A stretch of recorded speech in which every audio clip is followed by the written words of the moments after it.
On this episode of Narcissist Apocalypse, we talk with an abuse survivor named Aurora. And Aurora was married to a covert narcissist.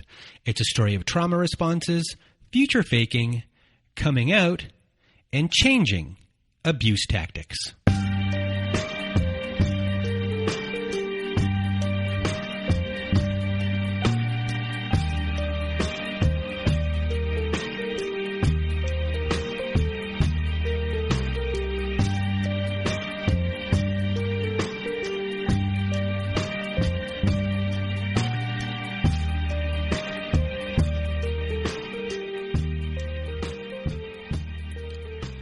Welcome to Narcissist Apocalypse, everyone. This is a podcast that gives a voice to survivors of toxic relationships. I am Brandon Chadwick, but my friends call me Chad, and thanks for tuning into this episode. So what is a narcissist, you may ask? Well, for the purposes of this podcast, we refer to a narcissist as anyone who has displayed a pattern of behavior that shows a limited capacity to appreciate others' perspectives. It is that simple.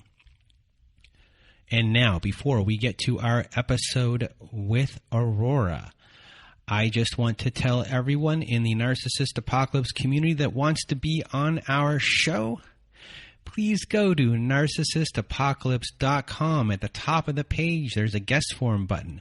Press that button, fill out the form, and away we will go from there.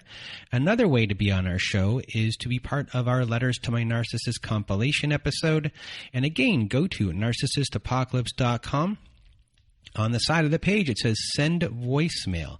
You click that button, it records up to 5 minutes. Press it twice, records up to 10. We are accumulating these letters for a volume 6 of our Letters to My Narcissist compilation episode. And if you do not want to read the letter yourself and you want me or my old pal Melissa to read the letter for you, just send us an email at narcissistapocalypse@gmail.com. So now, a little bit of an announcement. You know, this show, our groups, and our support services are paid for on a real shoestring budget. So if you think what we offer with this podcast is valuable, not just to you, but to other people as well, please consider donating to our cause. Right now, every expense comes directly out of my own pocket, and in order to grow the show, reach a larger audience, and help more people, we need a little bit of help. So sponsoring an episode of this podcast is a way to make a really big difference. And at the same time, you'll be helping thousands of survivors too. And this episode is sponsored by Fern Brazelaw. And from the bottom of my heart, Fern Brazelaw, thank you so much for doing this, for coming up with the idea for doing this. And from everyone who is listening, you know, everyone is thanking you, Fern. I am thanking you. Seriously, a big, huge thank you, Fern. You are my hero today. You were my hero last week when we discussed all of this. And I really, from the bottom of my heart, thank you for doing this. And for everyone else who is listening, if you want to sponsor next week's episodes or multiple episodes, we've set up a payment on our Patreon. So please go to our Patreon at patreon.com/narcissistapocalypse, and you will get a special thank you at the beginning of each episode if you want to sponsor one from here on out. So again, thank you to Fern for sponsoring this week's episode. And now, without further ado, my episode with Aurora is about to come up. We discussed briefly, there's talk of sexual abuse. There's talk of physical abuse. There's trigger warnings there. There's every abuse here. There's emotional abuse. There's financial abuse.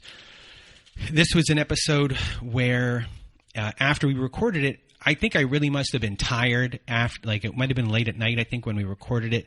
And I remember I put it on the Patreon and I said, hey, this episode needs work. I need notes on this. And there was one person on our Patreon that wrote, listen to it, because I hadn't listened it back yet. And they said, this episode doesn't need notes. And I still hadn't listened to it, and I finally re-listened to it, and I have no idea what I was thinking about anything needing notes or anything, because this episode is, from start to finish, Pretty interesting episode. It jam-packed with so many quotes. It is such a helpful episode. It's a faith abuse story, but it's not just a faith abuse story. It's all different types of abuse that are going on here. You'll resonate a lot with it, and I really want to thank Aurora for being part of the show. She's an amazing person, and you'll hear it in her voice of how far she's come. And, without further ado, big thank you to Aurora for doing the show. Here is my episode with Aurora. Welcome to Narcissist Apocalypse, everyone. With me today, I have Aurora. How are you? I'm doing great, thanks. Well, today you are here to tell a story, and you're about to tell a story of growing up in a religious family, how that shaped you, and how the abuse inside that family shaped you as well. And then you're also going to tell us a story about being in a relationship with a covert narcissist after the fact and how that affected you. But also we're going to hear a coming of age story at the same time and everything you've discovered about yourself. So I just want to thank you for being here today. I know you're going to help a lot of people. And now, without further ado, Aurora, the floor is now yours. Well, thank you so much. And thank you for having me. A part of a big piece of my journey out of narcissistic abuse has been just sharing my story and how sharing helps both me. And then what I'm realizing is how much it helps other people who have experienced similar things. All right. So I'm just going to start from the beginning, the beginning being a long, long time ago. And as you mentioned, I was raised in a religious household. While there are so many good things that can come from that, there's also a lot that can condition you to accept certain behaviors. One of my parents worked for a church, and there were a lot of expectations put onto us as not only a family and a family unit, but also as individuals. There was sort of this them that was always watching us, this greater them, the church people, the church leadership, and anything that we did as kids was a reflection on, my parents. And so there was just a lot of pressure to be a certain way, to do things a certain way as kids.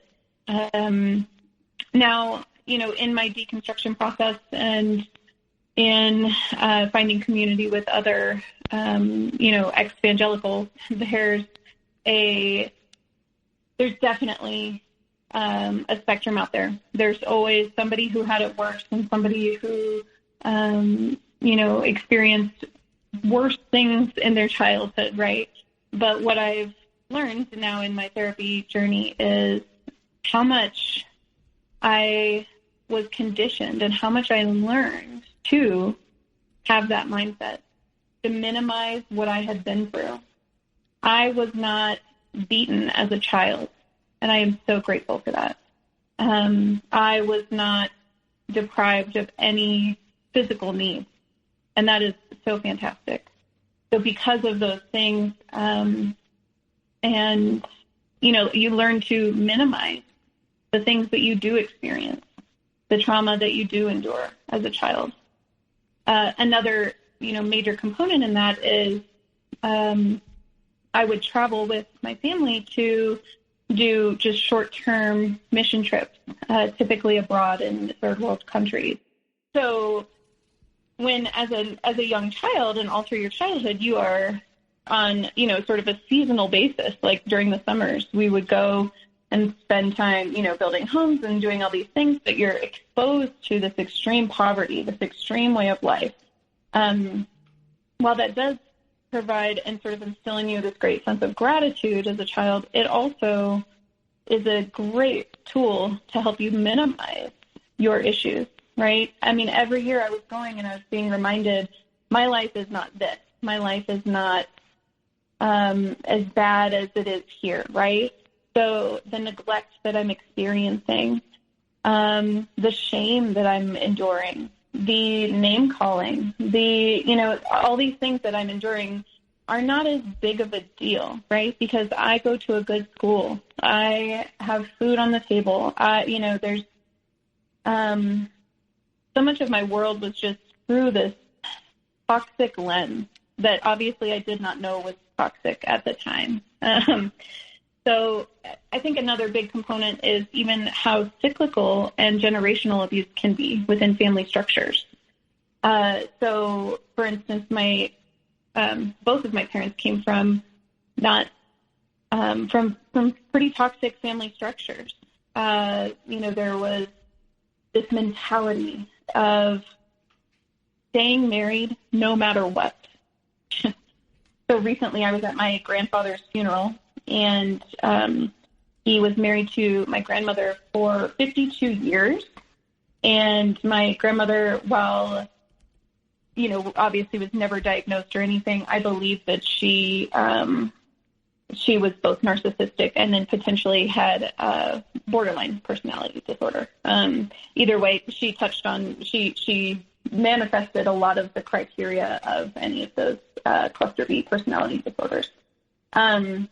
But at my grandfather's funeral, this quiet, meek, mild, this codependent enabler, all we talked about was her.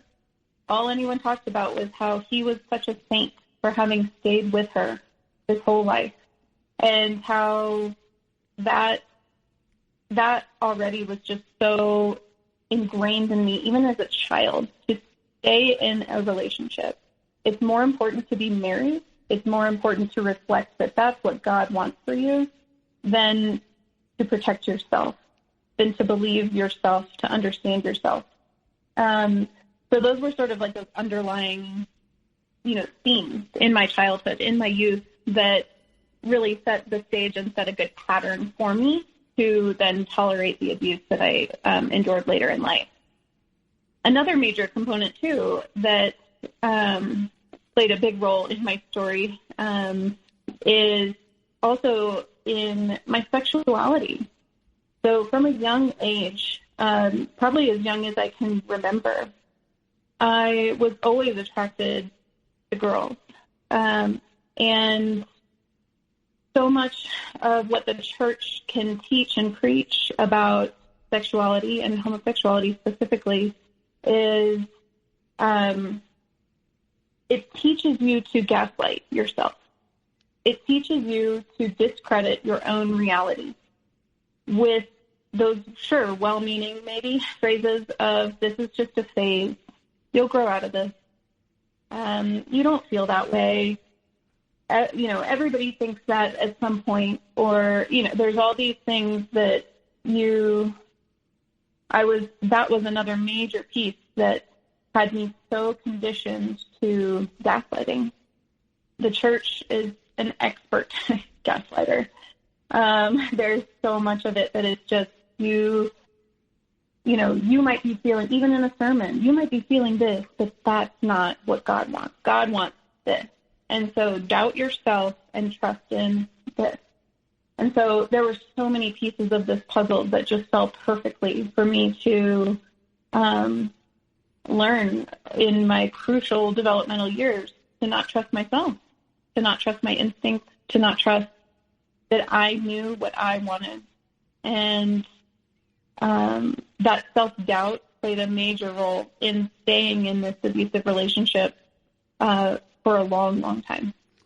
So while you're growing up, let's say you're a teenager, and are you questioning things? Are you questioning the system that you're in? Do you have a feeling that something isn't adding up? Or at this point, you don't have enough of a, what's the best way to put it, of a frame of reference of what life is like somewhere else to understand that this doesn't work for you, or this whole system, something here doesn't feel right to me? That's a great question. So I would like to say I fell somewhere in the middle of those things. I was not raised in such a conservative Christian environment to where I couldn't wear pants, or I could, like I had these, I went to public school. I had a semi-normal childhood, and I was well aware of a lot of the realities of the world. I wasn't overly sheltered in that way. But what kept me there was knowing that if I chose these other things, that I would not find the love and acceptance from my family that I desperately wanted. And so that was sort of the theme of my childhood was, we always had free choice, right? We were able to choose if we wanted this. We had to go and attend church, but we didn't have to believe it if we didn't want to. But we knew that would come with the cost. That would come with the rejection from our parents. That I was, I think, 15 years old, and at that point, I was obviously already questioning my sexuality. I was already experimenting with it, and I remember vividly, my dad told me, he was sort of just sitting me down for, a normal little heart-to-heart, like, oh, I'm here. I'm always here for you. If you need help. What he was really getting at is like, if you ever find yourself in a pickle, right? Like you're drunk at a party or something like that, like call me. I will come and get you. So he was giving me this reassurance of like, I am here. I'm always here for you. I will always do anything you need. And he ended it with, just don't be a lesbian. And sorry. And I think that was the moment when I knew that even if I was bisexual or I had no term or understanding for what my sexuality was at that point. But at that point, I knew that I had to choose. I had to choose a certain thing to, in order to earn their love, I had to be a certain way. I had to give up these pieces of me. So it was both. It was, I would say, I probably was aware that that I lived in this Christian bubble, right? That I lived in this little, perfect world. And I mean, honestly, I started drinking when I was 15. I wasn't this perfect Christian girl. But I was able to hide that side of me really well. And I turned to all kinds of things to just deal with the pain. But yeah, so it was both, and I knew about the rest of the world, but I was still choosing, the love and acceptance from my family. So once you left, I guess, the home, or you turned 18, what were the expectations of what your life was supposed to look like, or what you were supposed to be? Yeah. Did they want you to be independent and get a degree and find a job that you liked, or was the expectation otherwise, that your family, build a family, et cetera, and kind of not do as you're told, but like this is silently maybe what's expected? And then also what was the actuality of that? So I would say it was, again, a both and situation. So there were just a lot of expectations.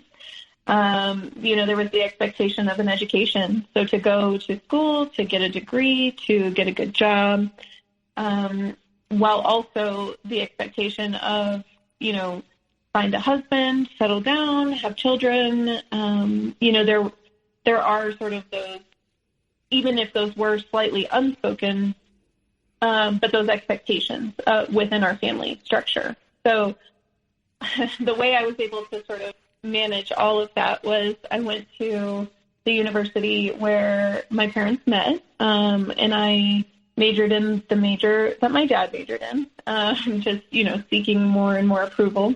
And I ended up dating my now ex-husband. We started dating when we were in college. So it was sort of this perfect storm of finally being what my parents wanted me to be. I was, getting an education. I was going to graduate, get a good job, and the cherry on top, I was going to walk out of college with, jokingly they call it getting your MRS degree, your Mrs. degree. So then I was going to walk out of college also, getting married, engaged and getting married. So I was just still so stuck in that toxic family structure of my own upbringing that I knew that I needed these things. And obviously, being a human being who's capable of love, I also wanted these things on some level. I wanted that, I wanted marriage. I wanted a companionship. I wanted a relationship. And so now I'll just dive into how he and I met. Mm-hmm. Was that good? We're kind of at that point. Yeah, go for it. Okay. So we met through mutual friends. My best friend, she was dating a guy in a dorm room adjacent to his. So there, it was kind of like I was hanging out with my friend and she was with her boyfriend and he brought his friends. And so there was just sort of this mutual group. And we all went to a church ministry together at the university that we went to. And I just remember he was quiet. He was so kind and patient. He was just this rock, like this steady rock, if that makes sense. And I was kind of all over the place. I was, trying to get myself out of my party girl phase. And I was trying to, again, be what my parents wanted me to be. I was trying to just get my life on a better path, so to speak. And he was just this solid, quiet, so kind, incredibly kind person. So early on, we, there were a lot of the future faking. Really everything that goes hand in hand with narcissistic abuse was there. Just sort of him even laying the groundwork for the gaslighting that would come later once the devaluation and the manipulation and the stonewalling began. But really early on in our dating and even in our engagement period, there was not a lot of those major red flags. Anything that came up that was a red flag, I remember thinking and just accepting, we are young, right? Like we were 19 when we started dating. And so, and we got married when we were 22 years old. So I remember thinking, you know what, like he's just still young. He will grow out of some of this, right? Like this is something that he can learn over time. And so that was a lot of what sort of, kept me from acting on any of the red flags that came up early in our dating, which were very few and far between.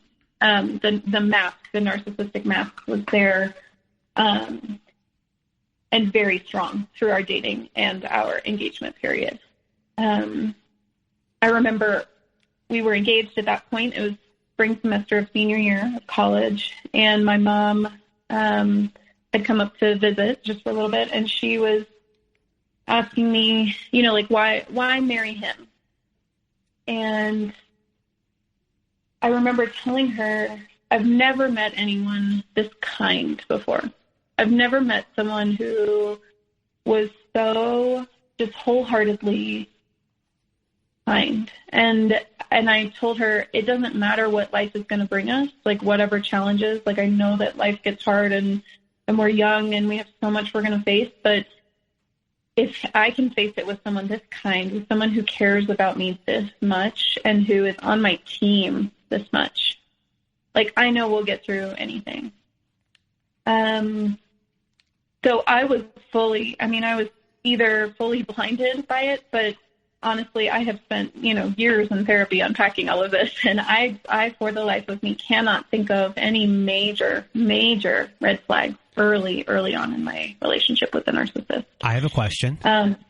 Yeah, of course. What was his family like? That's exactly what I was about to get to. So I'm working through my sheet here so I don't forget anything. And next one, red flags, his family. Okay.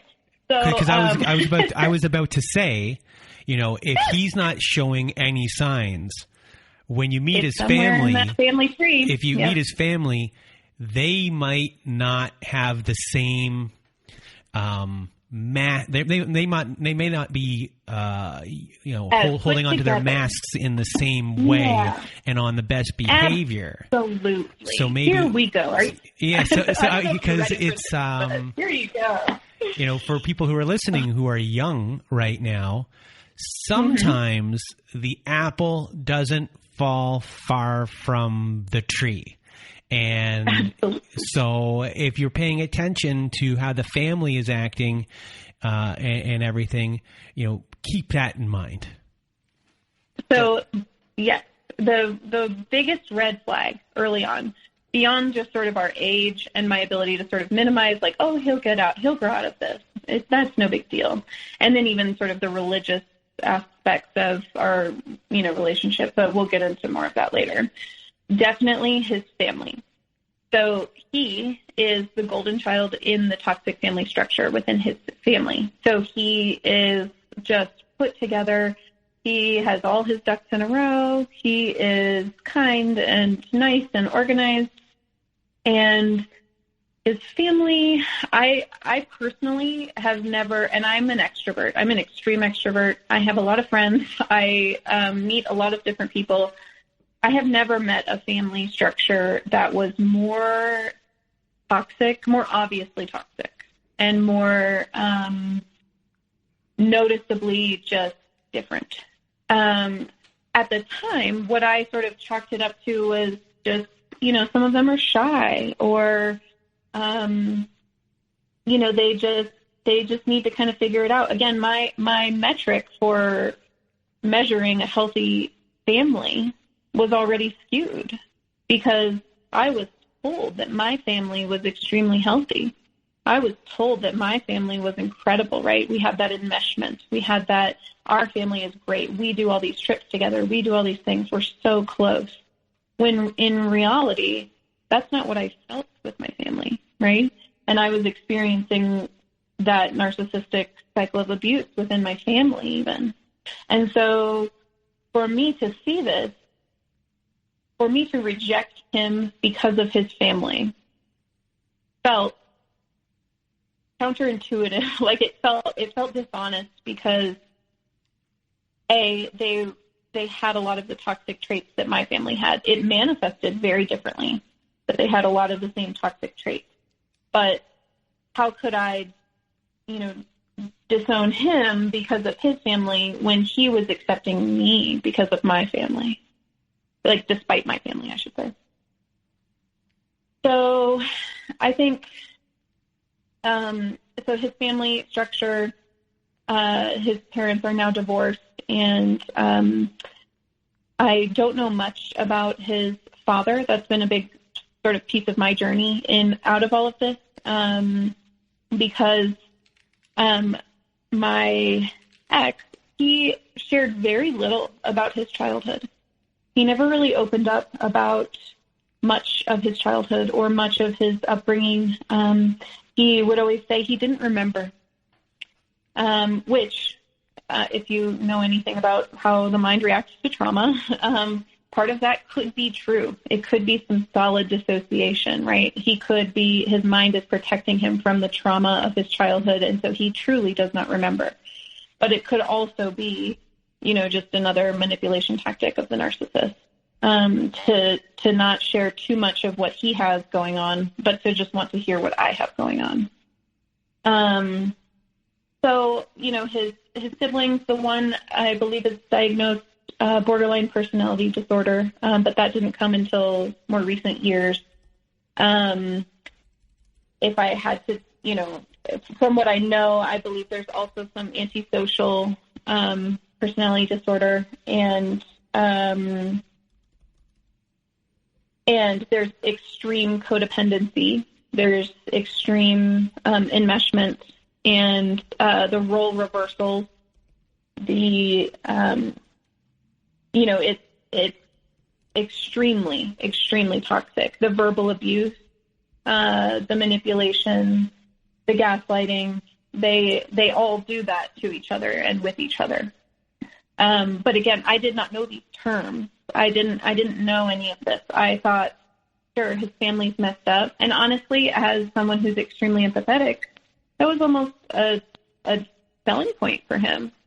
I could love him out of this terrible family, right? I could give him the space to finally experience what love would look like, instead of having to face the fact that whatever his upbringing was had a major effect on who he is and would become. So then the mask didn't really flip, and the reality, I guess, it didn't really set in until we were formally married. So we got married right after college, the summer after our senior year of college. And we immediately moved down, down to the South, in the United States, and, just a different state, different city. One of my main motivations in that was to get further away from his family, and the codependent expectations they had for us. Like having dinner over there several nights a week, or, and there needed to be, because they were so disrespectful of boundaries and would not understand if we said, no, we're going to do this. We needed a physical boundary. We needed something bigger. So was he complaining about the boundaries to you, or was it something that you noticed on your own? So a lot of that I sort of noticed on my own, and I was always sort of trying to get him to see it, right? But him being the golden child, him also with his narcissistic traits, it was so much of, like, now knowing what I know, he didn't want to reject them because they were a piece of him, So he would always try to sort of spin it like they meant well, and yes, they have some issues, but it's, again, that minimizing. So he would get on the same page as me sometimes, when it benefited him, and then sometimes he would blame me for having left, and for having moved, or for taking him away from his family. But it really that was part of that cycle of abuse. It really depended on the day, right? It was, if he was love bombing, then it was, yeah, my family's messed up, and, it's good that we get some space. But then if it was the devaluation, then it was, no, this is your fault. Like, why are you taking me away from my family? They actually care about me, all this stuff. Yeah. So once we had moved and settled down, that was when I started noticing for the first time, just this even small little lies. So I had flown down to the city where we were living, and we sent me down with a one-way ticket to find a job. And I got a job the next day. So then he just had to pack up all our stuff and drive down. And he was driving down with his friend from college, and to help him. And then when he arrived, his friend wasn't with him. And I was so confused, because as I had spoken with him on the phone while we were moving, he would whisper and be like, oh, he's sleeping right now. I can't talk. It was so strange. Just these small little things where he didn't necessarily even have to lie about, but he chose to. Yeah. And then as soon as we were down there, the blame game really picked up. There was a lot of blame for, he was really angry that we had moved down there, that he had no say in it, and that I was, extremely controlling, and that this was all me manipulating him. That was really sort of when the gaslighting of those types of underlying, I can't think of the word. He was constantly telling me that I was controlling, that I was selfish, that I was bossy, that I always got what I wanted. Did you start thinking that was true, or were you able to shake that off? I absolutely believed him. That was one of probably the biggest drawing points. Now in reflecting, that's probably one of the things that he was most drawn to in me, was because that was the same narrative that I had heard as a child, that I was too much, that I wanted way too much. I was too noisy. I was,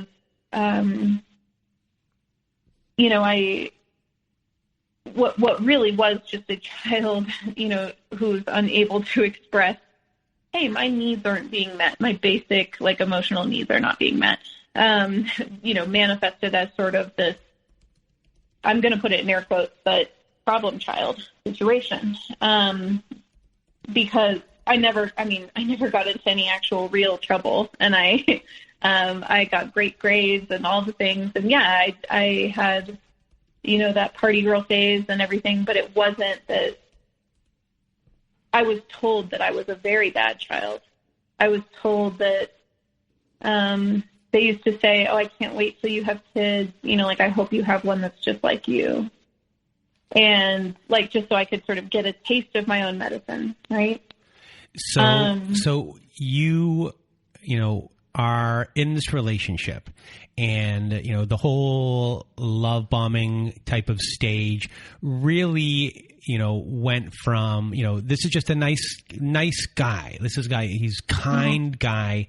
And now you are, you're married, you've moved, and you're in this area, new area, and you are, just trying to make your way in the world, and this kind of stuff is happening. It's stuff that you're used to, so it's probably not throwing you off that much because you grew up around this type of behavior. So it's not something that's really gonna, make you run for the hills, absolutely, immediately. And now you're hearing this stuff where you're believing these things about yourself that he's telling you, as far as, you being selfish, or, your needs are not important. When he says those things, how do you respond to him? And does that manifest in other ways inside of you physically? Are you getting depressed and not able to put fingers on anything? Absolutely. So, now we'll kind of get into what was a major turning point, and even just sort of assessing my own trauma responses to all of this. So early on, and even in my adolescence, my go-to trauma response, so that fight, flight, fawn, or freeze, my go-to was fight. I don't know if you're familiar with the Enneagram at all, but I am an Enneagram 8, the Challenger. I am an Enneagram 6. Oh, it's 6. All right. With the loyalist. I have a lot of 6s in my life. So the 8 is sort of known for this aggressive demeanor, right? This sort of loud and boisterous. They, in a healthy state, will fight for the underdog, right? They become the protector. But in this unhealthy state, they are, some of the not greatest people on planet Earth. I know, because I don't get along with them at all in their unhealthy state. 8s are usually the worst. I usually have to say I'm an Enneagram 8, and I'm sorry on behalf of all 8s. Because, that's funny. That's just how it goes. But even that, so even Enneagram, so he used a lot of that in our marriage as a part of the manipulation, right? Like that 8s are bad. 8s aren't good. 8s are aggressive. 8s are problematic instead of the really good qualities that come with an 8, the really protective qualities, and a healthy 8 who is in touch with their feelings and able to be vulnerable.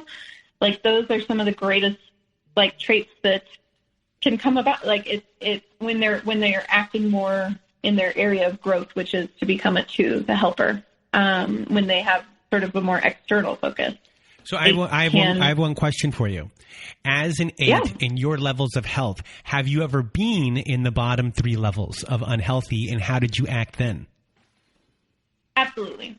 So that would be like adolescence. So when I was like 15, 16, so self-destructive behaviors, I would drink all the time. I drank before school. I was extremely promiscuous, and I was extremely selfish, extremely independent, that hyper independence. I don't need anybody. I don't need, and honestly, just extremely angry. I was very angry for a very long time. So my initial sort of gut trauma response to a lot of what he was sort of doing, that initial like blame shifting, when he would even get in a funk and shut down, I used to call it that, in a funk instead of stonewalling.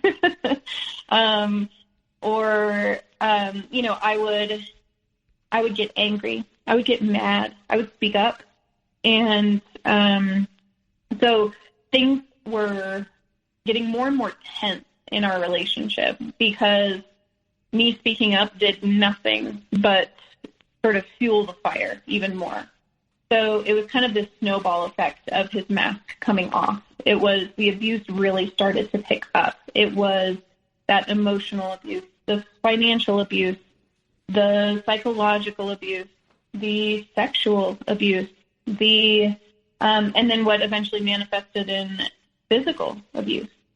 So we were about a year into our marriage, and he had sort of taken it to that level. And it was, one very specific instance. It was New Year's Eve, and we went out with some friends, and towards the end of the evening, publicly out in this nightclub, he threw me up against the wall and called me a fucking cunt, and just kind of went on and on, which that was always kind of his favorite little nickname for me, so to speak. And at that point, I changed my tune. So a lot of people in my life even sort of knew this story from early on in our marriage of how things were awful. We used to call it the dark days. He and I would reference it as the dark days.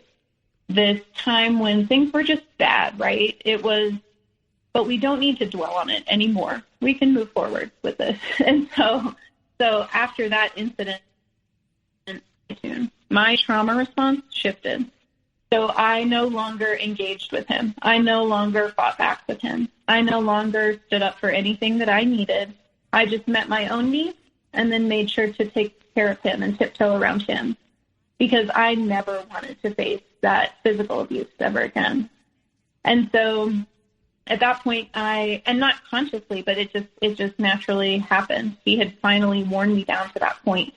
And I got to a point where my new trauma response became fawn. It just became that people-pleasing. I could not leave my marriage because of, if you recall, that belief within my family structure. You stay married no matter what.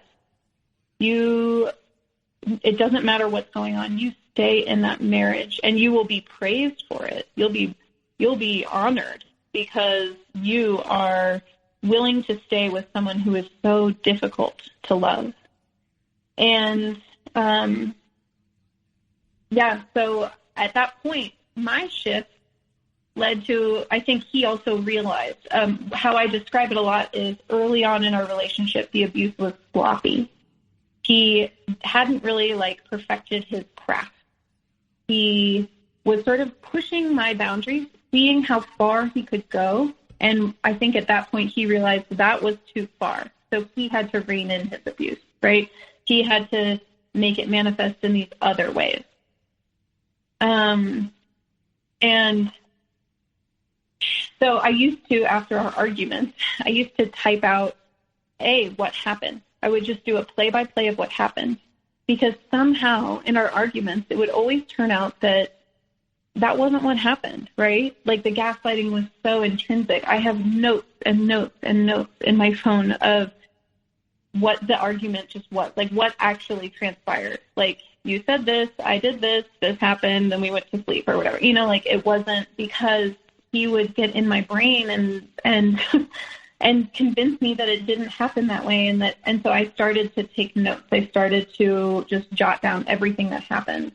And so here's a note I'd love to read some of, and it's just, this is after that major, the physical abuse and that incident. And it's a few days later, it's 3 days later, I had asked him to go to therapy on his own, and not do, couples, but that he needed to go by himself and deal with some of this stuff. So I'm just going to share just a little piece of it here. I wanted to clarify a few things. My wanting you to go to therapy is not to insult you. It's not to put you down or to make you feel that I'm putting all of the blame on you for the problems that we have been having this year. My observations over the last year have shown that some of the source of much of my pain has stemmed from your treatment of me. When you lash out at me, call me names, threaten divorce, cut me down with your words. It's one of the worst ways that you can hurt me. Words are important to me. I will take both the positives and negatives to heart. When I fell in love with you, it was because of your truly kind and caring heart. You were different from everyone else. You were one of the nicest people that I knew. You used to say the nicest things to me. I am not an idiot, and I know that people change and people will stop trying as hard to impress their spouse over time. I just thought we would get to this level of complacency much later in life. I expected this time in our lives, this time here alone in this new city, to be a chance to fall deeper and deeper in love with no distraction, nothing to consume our free time, but how to love each other better. It breaks my heart to think that you have given up already. You're ready to throw in the towel and throw destructive words at me. Here's where I get stuck every time with how things are going. Regardless of who starts the argument or what it's about, what ends up happening is you get backed into a corner. And even reading this, I'm sure you're getting that backed into a corner feeling right now. I'm sure it's hard for you to read this and listen to what I have to say because you're trying to keep it fair. You're coming up with what I do wrong and how that's my problem too. You're already writing your version to me. So as you can see, I already was noticing a lot of these patterns, and this was 1 year into our marriage. So this was quite early in our marriage. And I had confronted him. I had asked him, the note goes on and on, but I had asked him to go to therapy, and he refused. He said, no, the only thing he would agree to was couples therapy. And then that kind of began the journey of how other people, like the professionals that we brought in and the pastors that we brought in, how that sort of really perpetuated this cycle of abuse and perpetuated the gaslighting. So we would go to a counselor, and, the counselor is, trained to, listen openly to both sides. And again, when you don't know that narcissism is there, when you don't know that it's that narcissistic abuse and it's just problems in your marriage, right? They'll offer you a communication technique, right? We went to therapy so many times to learn every kind of communication tech, like the imago dialogue, we've done every kind of communication technique that is out there, where you share and then you reflect and then you respond, and all the things, and they never work. They never once worked. And our therapy sessions would always end because of, money, or which what I'm now realizing was the therapist was starting to see through him, right? They were starting to see the mask slip, and then it was time to stop therapy or to find a different therapist. And so, and it was never individual therapy. It was always couples, because then there could always be some of the blame shifted onto me.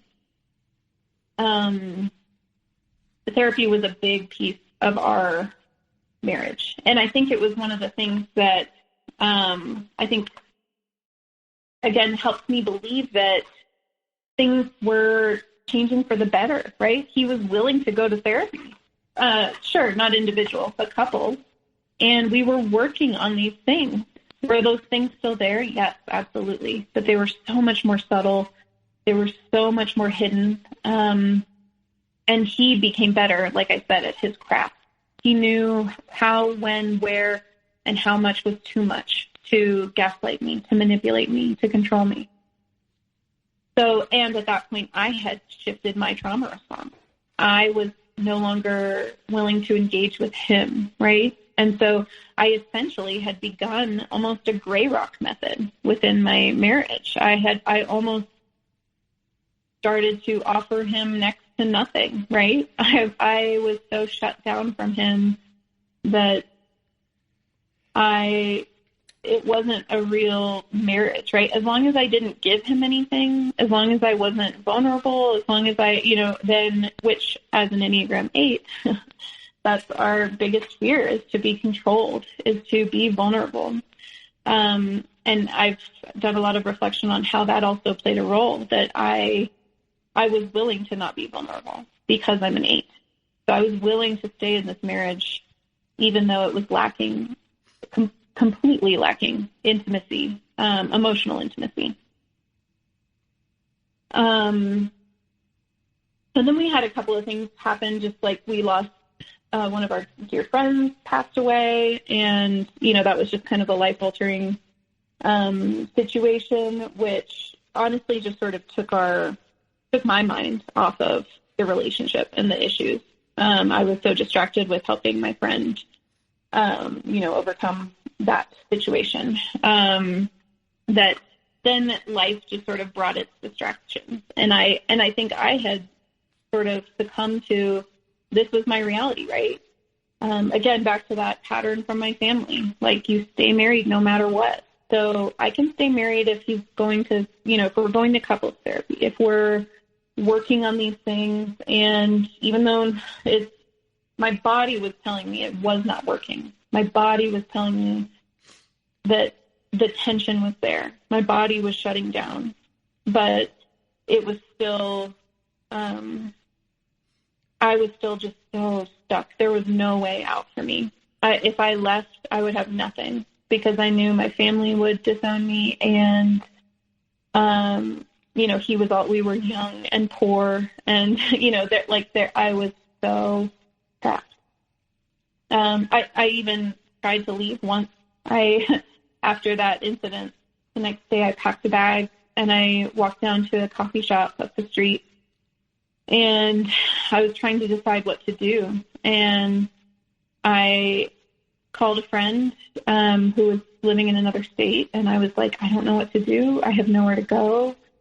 And she was like, you should go home, go see your parents. And I was like, yeah, but that narrative was there, right? That there was no such thing as divorce in my family. And that wasn't an option.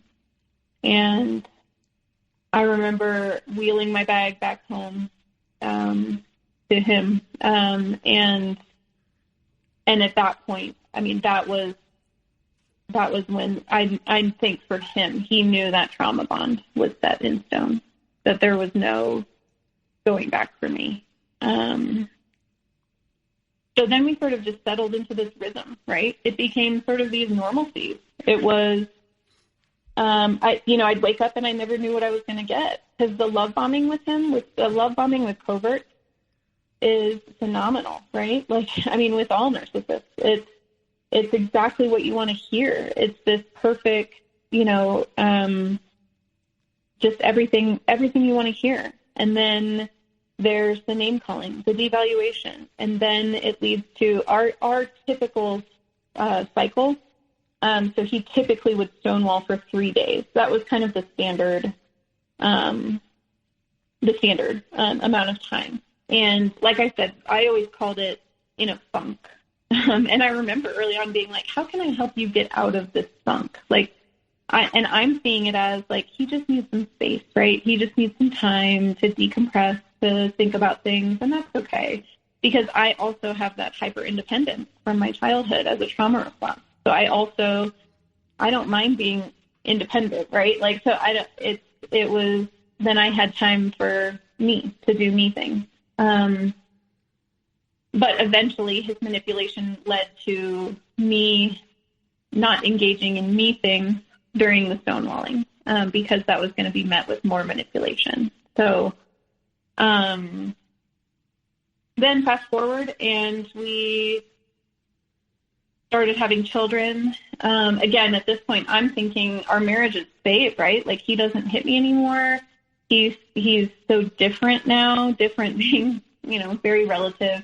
But the abuse was different.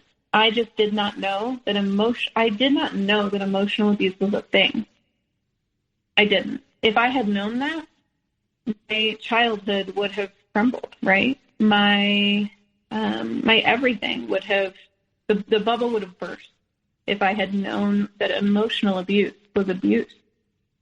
And so for me, it was just kind of normal, right? It's normal to feel like garbage around the people that you love and to have to pretend and to have to tiptoe, right?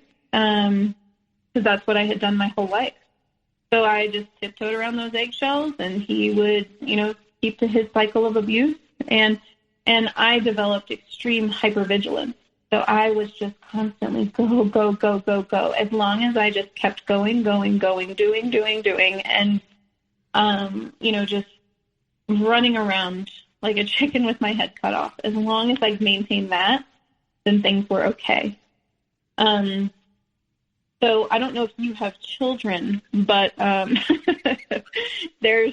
it's quite a journey. I love my children so much, but having children is this huge life-changing event, and it became so much more challenging for me to tiptoe around his eggshells, because my capacity was just filled with being a mother of a young child. And so things started to sort of pick up again once we had children. I remember postpartum with my firstborn.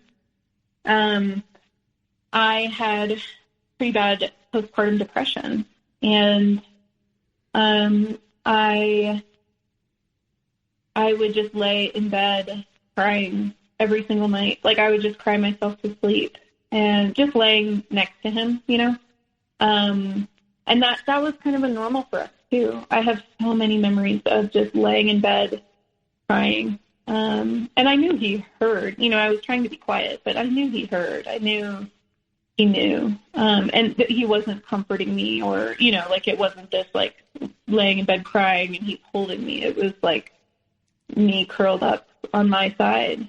And I remember even telling him that I wanted to die. And that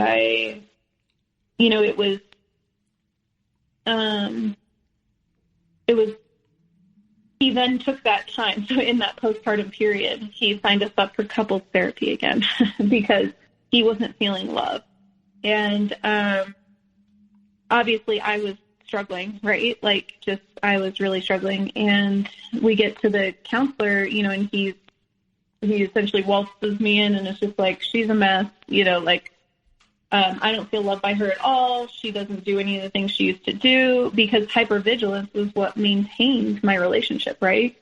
So that go, that cooks the meals that he likes and do the things, and now that I was very sedentary, right? My postpartum, I was just low. I was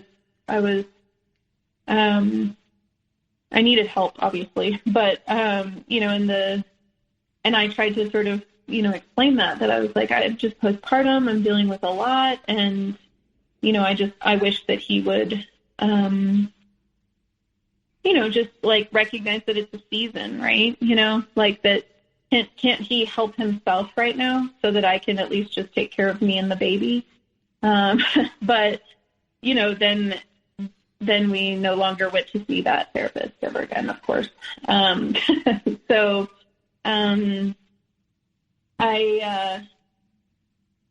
throughout all of this too, he's an Enneagram 1. And so he's a perfectionist and like extreme perfectionist. And, his, eating disorder, was really starting to pick up. There was always some new diet, right? We were vegetarian, we were vegan, we were paleo, we were keto, we were, you know, there was sort of always chasing this, ideal body, style. And then also,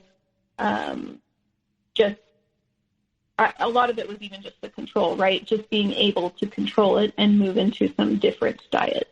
But then I was responsible for cooking, so I had to then take on these diets as well. That was a lot of the like really subtle control and manipulation was the body image stuff that he pushed. You know, and having babies, I don't know if you've heard this, but your body changes a little bit. So there was a lot of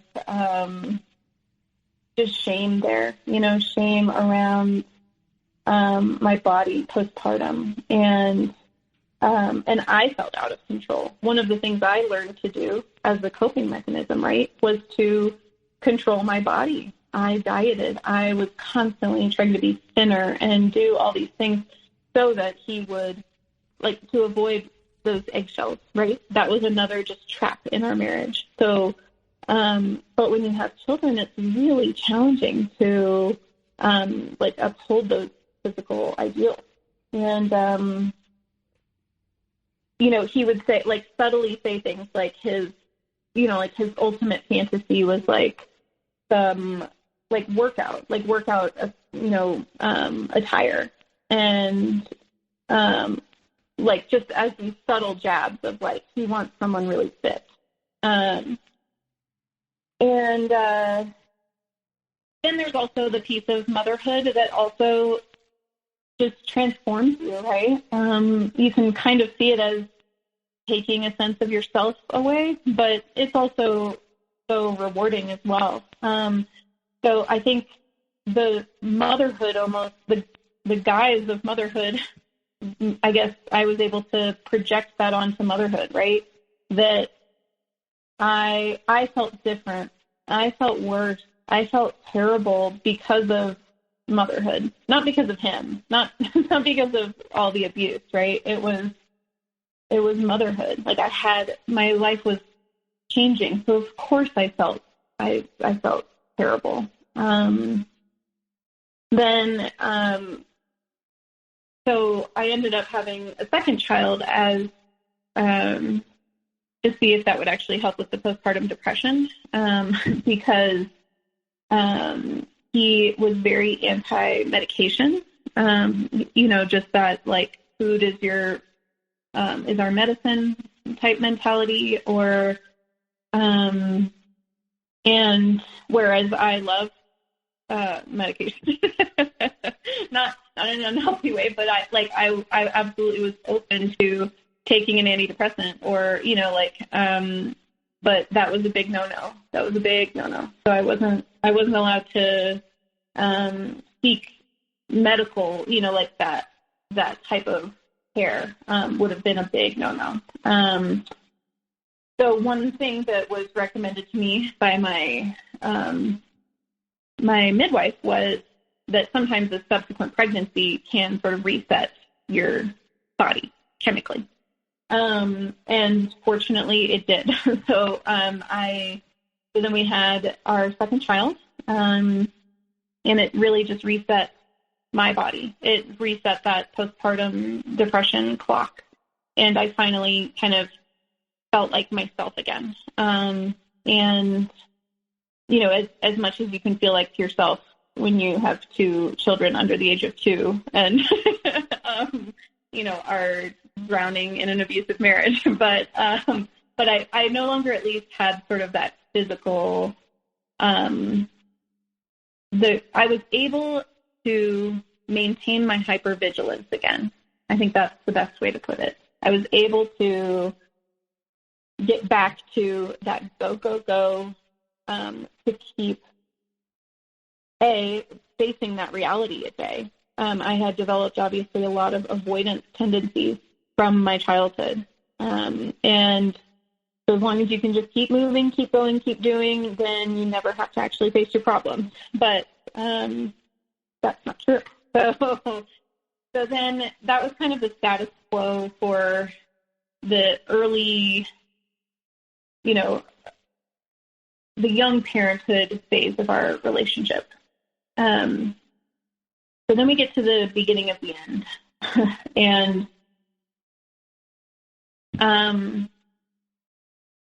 that actually began with the birth of our third child. So we had waited a little bit longer, like a more reasonable amount of time, to have our third. And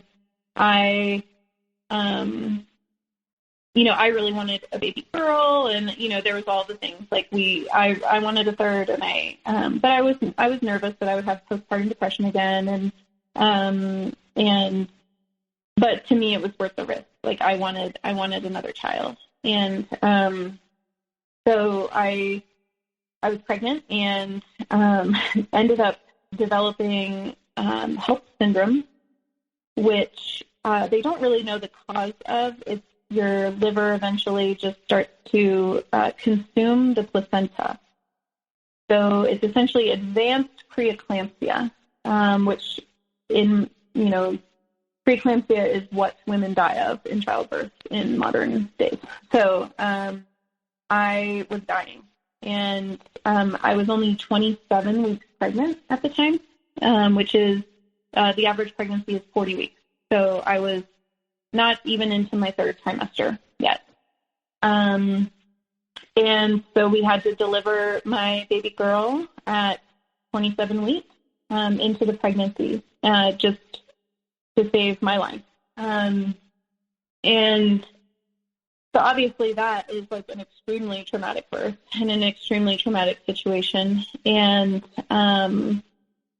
as I knew from the past, when there were sort of outside stressors and I could no longer maintain this hypervigilance, maintain this normalcy for him, right, that the abuse was going to pick up. And so I remember I was sitting in the emergency room. I had gone in and, the doctor came in. She was like, you have HELLP syndrome. You might die. Baby might die, but we'll try to make that not happen. But you're not leaving until you deliver this baby. And I remember my mind, the very first thing that my mind went to was, oh my God, he is going to be so mad. I do not have meals planned for the next few days. Like, what am I going to do? And like that was one of the biggest light bulb moments for me, was someone had come in and told me that I was dying and that my baby was dying. And all I could think of was, like, my mind immediately jumped to caretaking him. It immediately jumped to, making sure that he was taken care of, right? And I think that was just a major eye-opener for me. So then 5 days postpartum, so she was born, she lived through it, and just kind of barely at times there, but we were 5 days postpartum, and I had a C-section, and it's very challenging to just sit up from lying down once you've had a C-section. And so I was laying in bed waiting for him to help me up, like just to help me sit up so I could get out of bed and go to the NICU to be with my daughter. And And he just went off on me about how selfish I was because I just go off to the NICU and I just sit there all day with the baby and leave him there, and he has to figure out meals and he has to watch the boys. And, but I knew it was coming, right? Like that moment I had in the emergency room, I knew it was coming. I knew, and that was, again, just these light bulbs of like, I had been through enough hard times with him to know that these patterns manifested a lot more during stressful times. And so all that to say, the NICU experience was extremely draining on me, not only from, just managing my daughter's care and being there every single day, to managing also having to deal with his abuse and all the things from, because he was then having to actually do some things around the house, right? Like he then actually had to take care of the kids a little bit, and he actually had to make meals, and he actually had to, which if you've been with a narcissist, you know that they do not like that. So it was like that. My friends that stepped up to offer to help, everyone would be like, how can you help? How can you help? And I would be like, can you help him? Because he needs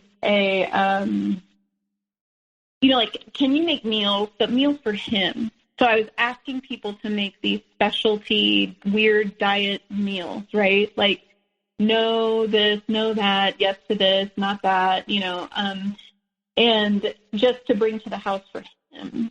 So the care that was offered to me, I even just passed on and extended to him because I needed that as like a buffer. I needed people to just take care of him so that I could just independently deal with my own trauma from this experience and just care for my daughter who was, essentially on life support. So obviously that was like a major stressor, and that was really when my physical health from all of this abuse really started to manifest. To this day, I am so grateful that my daughter was born when she was. That's so terrible. And not for her sake. But the part that I'm grateful for is how that helped me escape my marriage. And without that major stressor, without that moment, without all of that trauma, I probably would have just kept going and maintaining this hypervigilant status quo for years and years and years. So I started having panic attacks and like extreme panic attacks. I would hyperventilate and would pass out and, all the things. And so finally, for the first time in my marriage, and I think there was also this public eye that was on us because of our situation with my daughter. Like family and friends were sort of finally watching us, right? He could no longer do some of the like really restrictive, abusive things. Like I wasn't allowed to go to therapy on my own. I wasn't allowed to pursue a higher degree like he was. I wanted to go to law school, but that was a big no-no. But we put him through his master's program. And so I think everyone sort of seeing me really crumble. Everyone, it was sort of this, I'm going to therapy, and he couldn't really say anything else about it because he would have to deal with everyone else saying something at that point, right? So I go to therapy, and that's really where this journey, like where the end came about. I fortunately found a therapist who was specialized in emdr therapy, which is just a type of therapy that is found to be extremely effective for survivors of narcissistic abuse. So we began the emdr therapy for obviously the trauma from the birth. But as we were going, we obviously were uncovering all the rest of this, right? The abuse within my marriage, the abuse in my childhood. It was a long and hard year of EMDR. The EMDR is extremely physical.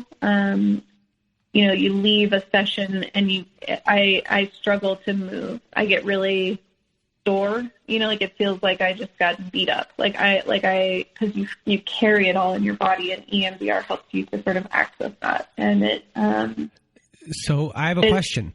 What was the first, I guess, memory that popped up that you that targeted that you like kind of bumped into that got you down that road? That's great. So we started initially with the NICU. So like with the birth, right? So we started with like, let's picture, you're laying in bed about to go in for your C-section, and you don't know if you're going to live or if she's going to live. Let's start there. So, and you hold these probes in your hand, and it's this bilateral stimulation, and it, it just helps ground you in the present while accessing traumatic experiences. Because with trauma, it's, like PTSD and then CPTSD, which I also have, the trauma becomes displaced in your timeline in your life. So you you essentially relive these experiences at the wrong time. So, it can be months later and you have these, the panic attacks. That's what was happening. I was experiencing this traumatic birth in that moment, even though that had already passed. So part of EMDR is to sort of ground you in that and to like place these events in the timeline in your life. And so, we started with the birth trauma. We actually then jumped straight back to childhood. And the marriage stuff, we didn't touch until several months later. There was still so much denial, and I was so used to protecting him. That was huge, because he, as a covert narcissist, he was so good at controlling how other people saw him. Everyone loved him. Everyone. My racist grandmother, God rest her soul, loved him, and he is not the same race as me. And so, it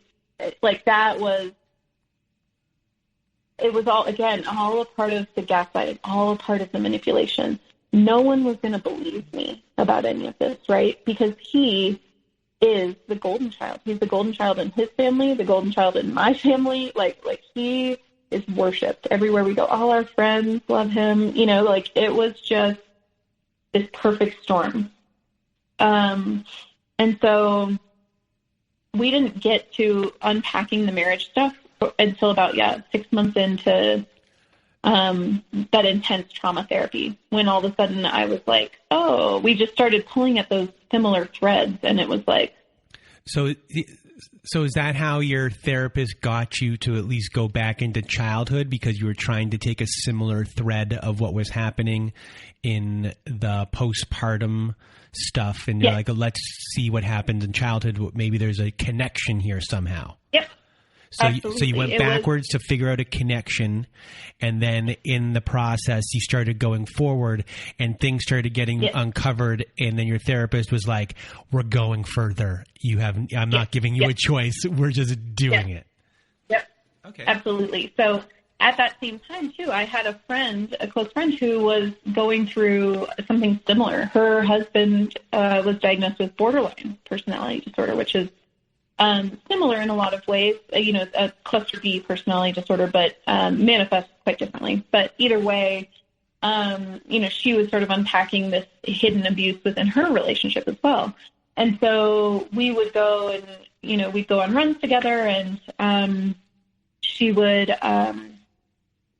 recommended this book for me because she was sort of saying these things, and I was like, that's normal. That happens in every relationship, which, of course, you put someone who's married to someone with borderline with someone who's married to someone with NPD together, and they'll be like, no, that's totally normal, right? Like, that's just, you're fine. That's a good marriage. Just, the toilet bowl. Isn't that what they call it? Isn't it like where you're both just sort of spinning in the toilet bowl and you're like, this is great. This is toilet bowl advice. I have no idea. I've never heard that term before in my life. Okay, well, Google that. I thought you were about to say water cooler talk, but no, it had nothing to do with that. No, where you're both actually in the same toilet, like you're both spinning down to your doom, but you're like, no, this is fine. This is normal. Anyways, so you were circling the drain together. Yep. We were both circling the drain at that point.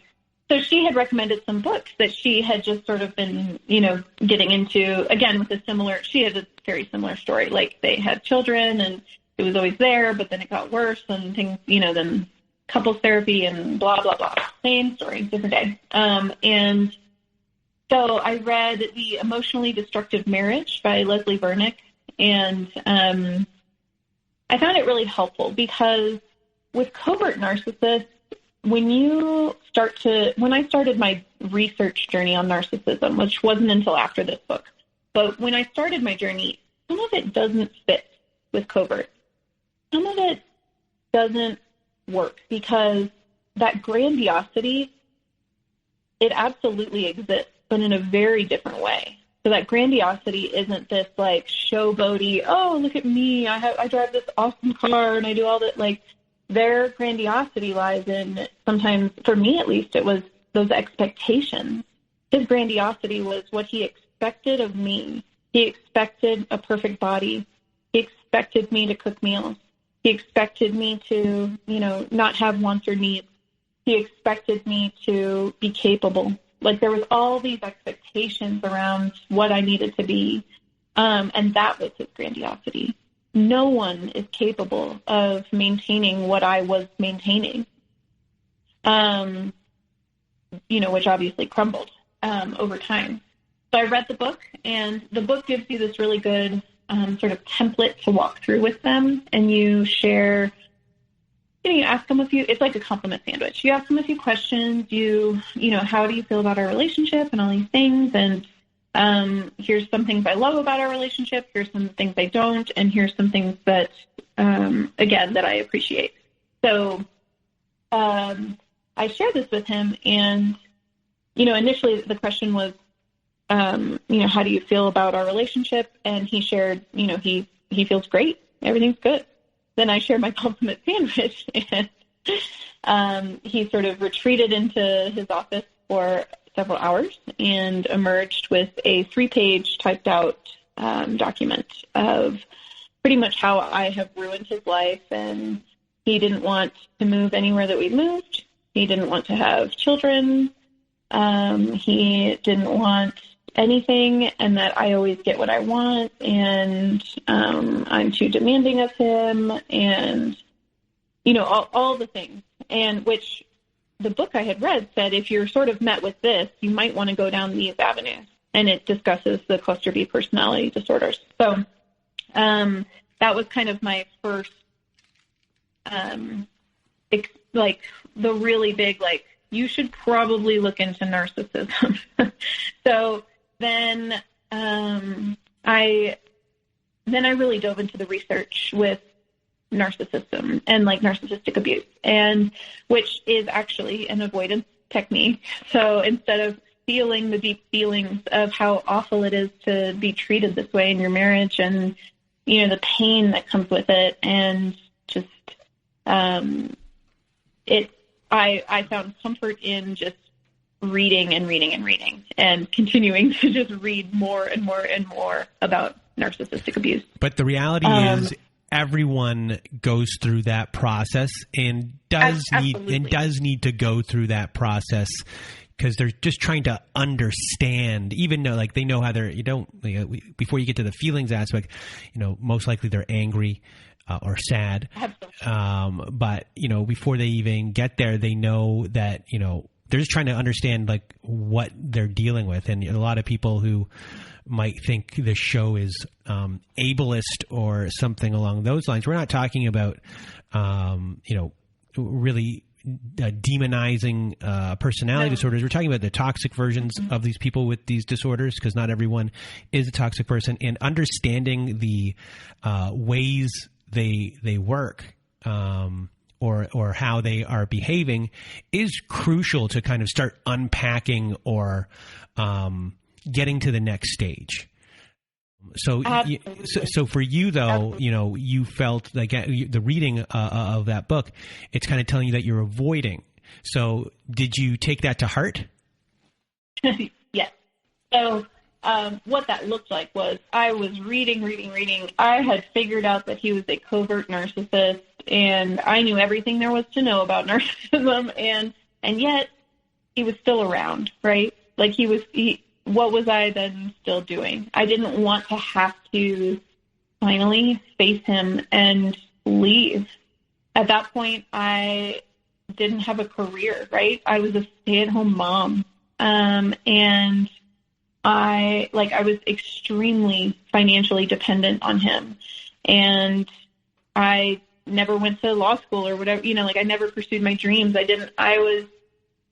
He had kept me in this tiny little box. And so I was so afraid with 3 small children to face this monster, to head down the monster of divorce, not the monster of narcissism. And just to actually talk about this for 1 second, because, you mentioned it twice already that he has stated that you get to do everything you want. And, yes. And I guess there's a kernel of truth in there that makes you believe it, because you did want to move. And there's all these little things that make you kind of believe these things, that are being said. So early on in the podcast, you discussed financial abuse and other types of abuse. So with this instance where, you have been out of the workforce for a very long time, you've been this stay-at-home mom, when he's saying those things and saying that these are that, what are the examples that you kind of maybe throw back in his face, or you're thinking to yourself, no, like I comply in this way, in this way, in this way, in this way, and one of them possibly is that you are at home with your children, you aren't working, and how did the financial abuse, I guess, work over time in you, and for you to recognize that he's keeping you in this position so you don't leave? Yeah, absolutely. So again, we were married so young, fresh out of college. We had nothing. We owned nothing. So we were starting at the very bottom, and but so much of that was part of the problem, right? Because we had nothing, we merged everything. So we shared everything. Every penny that came in was for both of us. And it wasn't, there were these expectations that I needed to make, enough money and all the things. Whereas, from my point of view with him, I always just wanted him to be happy. Especially in his career, I wanted him to just do what he wanted to do and to find his passion. And because I wasn't afraid to live poor, I wasn't afraid of that. I'm scrappy, right? So I was going to figure it out one way or another. So I think it was less of the fear of financial ruin for me, and it was more just a really quick way for him to close doors on things. So I could never get individual therapy, right? Because we didn't have enough money for that. I couldn't go back to school because we didn't have enough money for that. I couldn't, even get my own car because we didn't have enough money for that.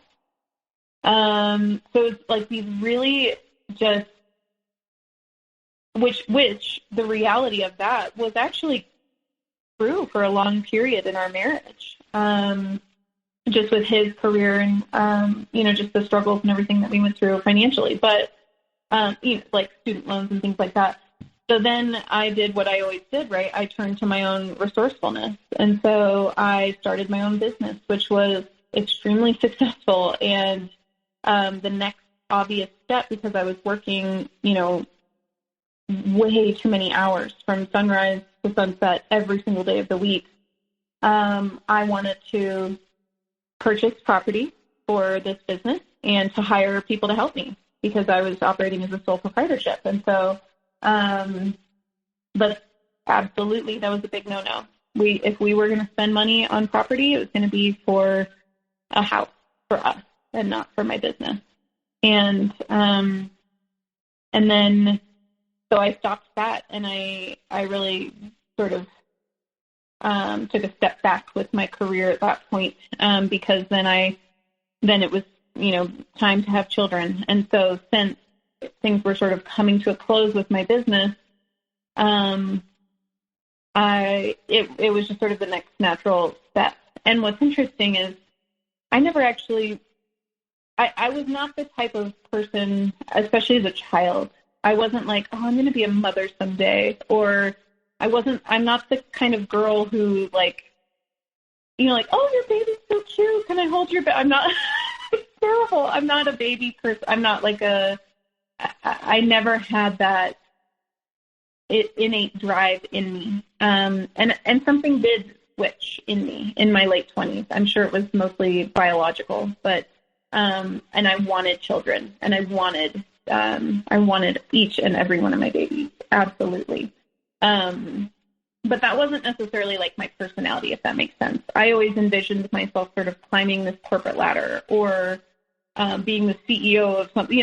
I'm an 8, okay? Like I'm an Enneagram 8. I wanted to, whatever. That I wanted more, right? The lust for more, whatever. So that was even really out of my character, to be a stay-at-home mom, to just sort of stay within the confines of like raising my babies. And absolutely mad respect to every single stay-at-home mom on planet Earth. It is the hardest job I have ever done. I've had a lot of different jobs, and this is by far the most challenging, and the most hours to put in. Absolutely. But it was sort of this subtle, slow, and as they devalue you, right, you start to believe less and less like you can do things, right?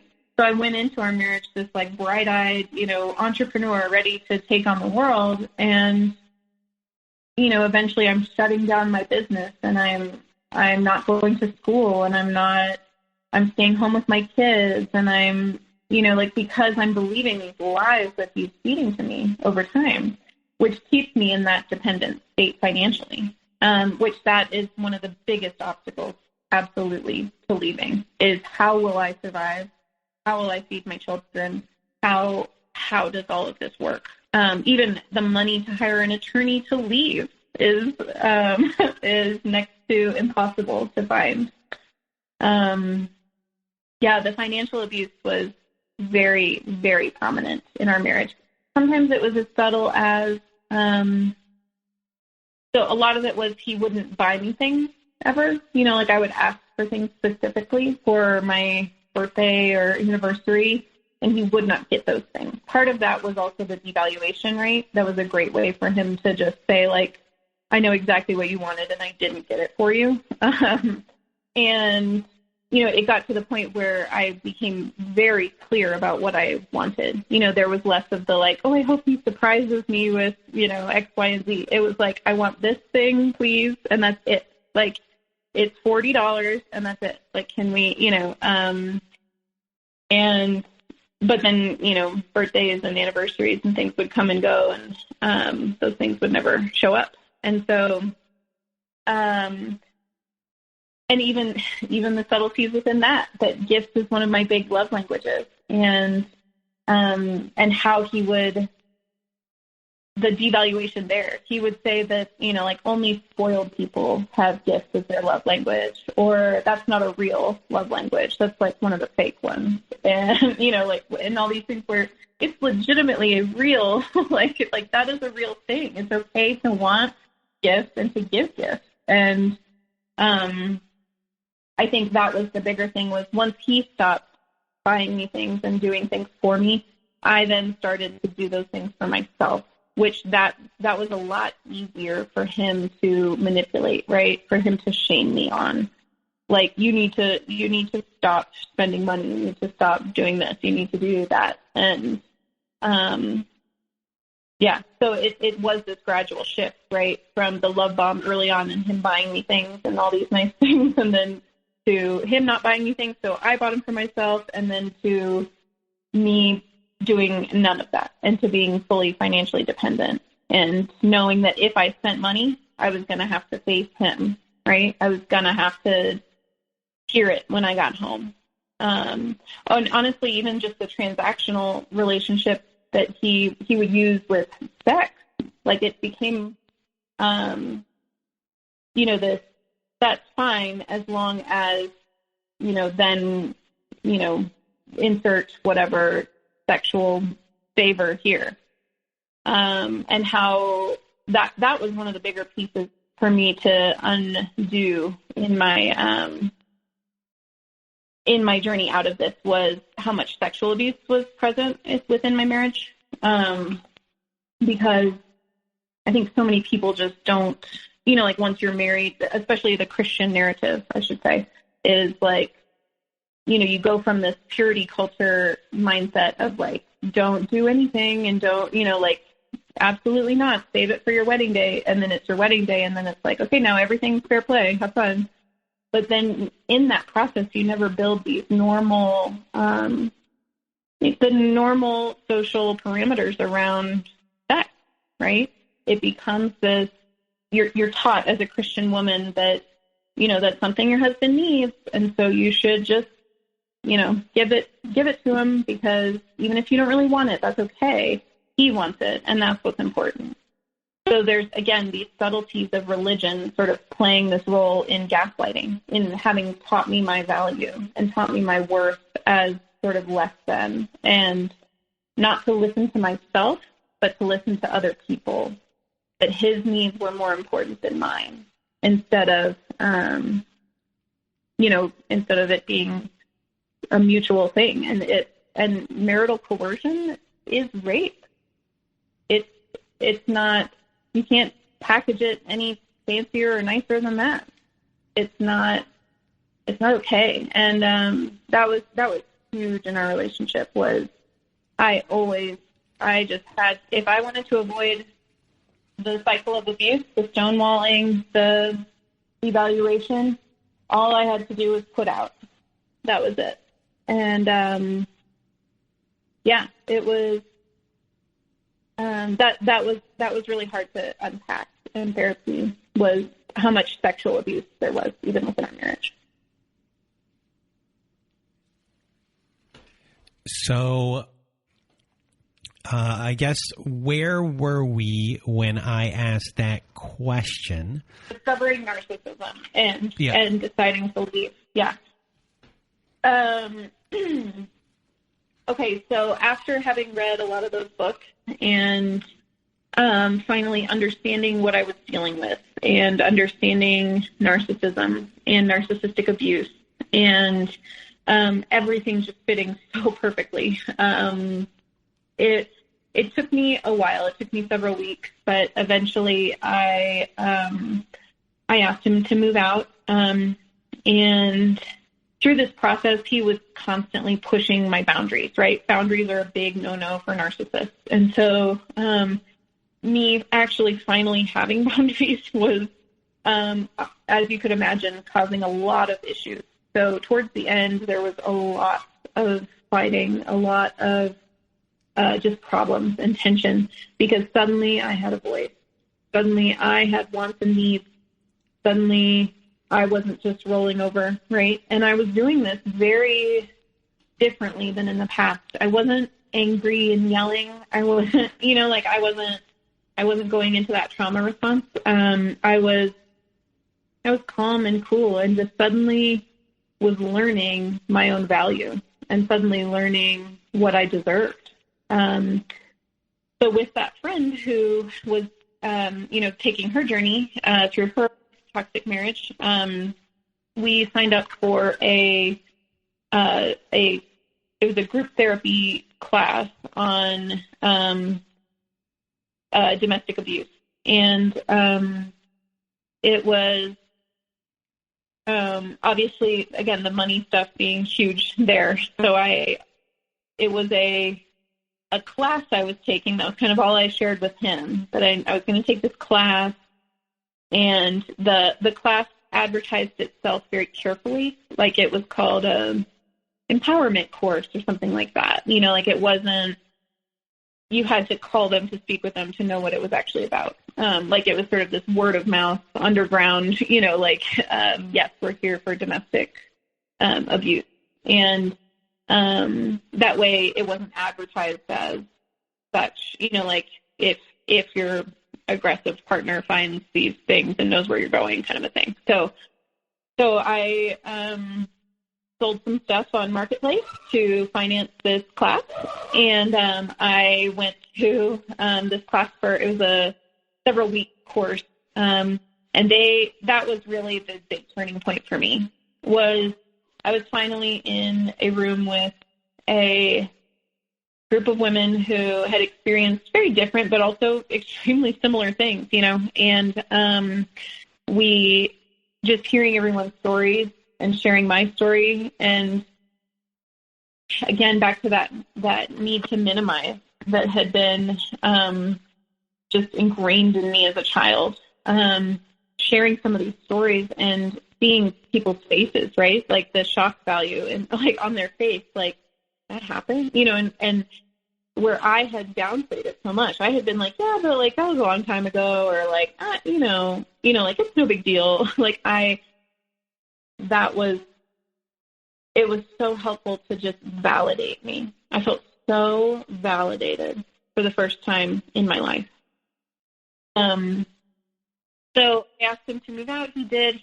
At that time, my parents actually my father has Parkinson's disease. And so when we were purchasing this home, they wanted sort of in on the space, like make sort of a space for them to kind of live out their golden years and just sort of always have a permanent address. That way they could travel the world and, retire, but not have a house somewhere to maintain, if that makes sense. So the basement here at my house was, for them, it's like a little 2-bedroom apartment down there. So, at the time, that was actually a major protection in this journey out, because he wasn't going to stay here with my parents. So him leaving actually made sense, right? Like he needed to move out and go stay with his mom because my parents were here. Which again, just that added layer of protection. It was like, no, like you wouldn't want to stay here with my parents. So why don't you leave? And I'm so grateful for that. And so then he moves out, and eventually he's pushing and pushing and pushing to go to couples counseling. He just wants to go to couples because, again, then he can hide behind me, right? The problems can become about our relationship and not about him, and he can't hide behind his mask. And I told him, abuse is not a couple's issue. It's an individual issue. And I don't need to there's no communication technique that is going to work our way out of this. You need to, I'm still continuing to go to therapy. Absolutely. I have so much I need to work on in myself, but you also do too. And there may come a time for couples therapy eventually, but probably not. Because it was already really dissolving at that point. So then he, again, kept pushing and pushing for couples counseling, and I finally agreed. But I only agreed to go to the one session to tell him that I wanted a divorce. He always liked to set it up. He always found the therapist, right? He found, because it needed to be his thing to control. I had to just sort of show up to these people. And I asked for her contact information for the therapist that we were going to be seeing. And she said that, he told me that, oh no, here's the location of it. We'll just meet there. Beating around the bush, he wouldn't give it to me. So I ended up tracking her down online. And I sent her an email. I wanted her to know what I was going to do. I wanted her to know that this wasn't going to be some normal beginning of a couple session, that he's a covert narcissist and that there's been extreme abuse and it's time for me to leave. And I need to tell him about the divorce, but I want to do it with someone else present, just for fear of my own safety. And and she was great. She was like, absolutely, I'll see you on Friday. I was like, okay, great. So, in that session, he was doing all the same things that he always did, which honestly I was so grateful for. There was so much of me that was just blinded for so long that I couldn't see it. I couldn't see the abuse that was right in front of me. I was so tricked. I was so used to the gaslighting that it was so hard to undo in my mind. And it gets to the point where you gaslight yourself.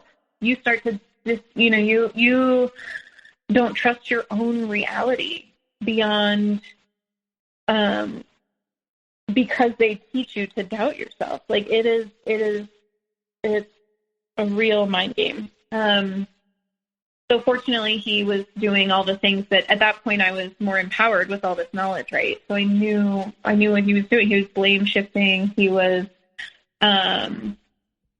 it was all just manipulation and the future faking and I've changed and it'll be different and all the things.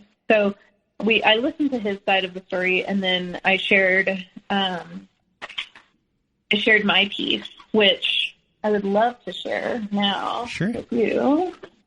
All right. So this is what I told him. 13 years of abuse. If I died today, I will never have had the privilege of experiencing love. I deserve to live a life where I can be loved for simply just being me. This cannot happen with you. Your inability to empathize means not only is every word I'm sharing now falling on deaf ears, but also means that you're incapable of love in the way that I am. I have spent years empathizing with you, knowing how horrible your family treated you. And in that process, I became a codependent enabler, allowing you to abuse me. I'm sorry for the role I played. I thought I could help you, and that wasn't fair to either of us. I'm not going to walk you through a list of ways you were abusive. You already know all the ways. It's just how you're wired to control and manipulate everyone in your life. Instead, I will share with you a list of basic human rights, all of which are impossible while in a marriage with you. I have the right to say no. I have the right not to be abused. I have the right to express anger. I have the right to change my life. I have the right to freedom from fear of abuse. I have the right to want a better role model for my children. I have the right to raise my children in safety. I have the right to be treated like an adult and with respect. I have the right to leave the abusive environment. I have the right to be safe. I have the right to privacy. I have the right to develop my individual talents and abilities. I have the right to earn and control my own finances. I have the right to make my own decisions about my own life. I have the right to change my mind. I have the right to be believed and valued. I have the right to make mistakes. I have the right not to be perfect. I have the right to love and be loved in return. I have the right to put myself first. I have the right to be me. In order to provide myself with these basic human rights, I'm walking away from our marriage and filing for divorce. You often like to share with me that you did not feel loved by me. I acknowledge that I likely never did and never would fulfill your grandiose expectations, but know that I did nothing but love you and love you well. Now knowing what I know, I'm extremely empathetic and capable of some of the deepest forms of unconditional love, not cold and heartless as you had me believe. It is time to extend my love and empathy to myself and save myself from this abuse. When the denial and blame that I know are coming arrive, or even the more sinister, manipulative apology, know that you have the power to prove me wrong. Prove me wrong and let me go. Prove me wrong and don't engage in legal abuse, dragging out the divorce. Prove me wrong and co-parent well. Prove me wrong and actually respect my boundaries. Prove me wrong and continue your journey in therapy for our kids' sake. I am not leaving because of a lack of effort or growth from you now. I am leaving because of the 13 years of abuse. So I shared that, and then, it's been a wild ride since then. We have very limited communication because that's what all the books say to do. So I gray rock method with him, and all the things were there, right? The legal abuse, the financial abuse, even the co-parenting things. It's already there, and it's been a journey, but at the same time, it's been so great to be free from that. On the drive to that appointment, I had been having for several years severe pain in my kidney, one of my kidneys, and I had even done ultrasounds and lab work and all this stuff, and nothing's wrong with it. No one can find anything wrong with it. But it's just part of how and where my body carries the pain, like the abuse. It's just a physical manifestation of all of this. And I was, trying really hard not to vomit. It got to the point at the end of our marriage when he was still here that I was vomiting every day. Just him being near me was, I was really deteriorating physically, at the end. And so on the drive there, I was a mess. I was in so much physical pain and so ill. And I walked out of there after having shared that, and I felt a foot taller. I felt lighter. I felt incredible. My body physically felt like the freedom. It felt the weight being lifted from that. And, in the process of all of this, and after you get divorced, you have, I guess, the self-discovery that you are gay. And, once that happens, and that's its own journey, is that used against you in the aftermath of everything and whatever contact you have? And how does, I guess, in the aftermath, that play into how you feel about everything? Because I'm sure there might be people out there saying, well, if you were gay the whole time and in the marriage, how could you love him? So how do you go about the process of unpacking kind of all of that and then not re-traumatizing yourself or re-triggering yourself with everything that happened? Absolutely. So part of my journey in therapy, even before he left, was me, beginning to accept my sexuality. And I had always considered myself, just bisexual, but that I chose men because that was easier, right? Because of pets or whatever, and that would be more accepted by my family. So, but it was, I've always known this about me, right? This wasn't, I've been out to myself for a long time. And, but now with my marriage ending, it actually just sort of finally became an option again. If I never, I'm an extremely monogamous person, and no offense to anybody who's polyamorous or whatever, that's great, fantastic, but that just doesn't fit me. And so I knowingly and willingly chose a man to marry. And and sexuality is so fluid. It's hard to, you can't say that I never enjoyed, sexual interactions with men like that, but that doesn't necessarily change what my preference is also. Like it's so hard to unpack because it's, I was sort of assuming that I needed to just consider myself bisexual because I had been with men and because I had enjoyed being with men. But either way, with my marriage now ending, I knew that I was no longer going to date men or be with men. Like that from there on out, I was only going to be with women. And so, call it again, and then there's the whole debate of labels and call it whatever you want to call it. But so I, after he had moved out, after I had filed for divorce and all the things, it was finally time for me to come out to my parents because they lived with me. And so this was obviously not just something that they could, not notice, like if and when it became time for me to start dating again. But either way, it was just something that I was proud of and wanting to accept and finally, share with the world. And so in order for me to come out publicly, even on social media or in any other aspect, I needed to, come out to them. And so I shared with them, the whole kind of big picture and how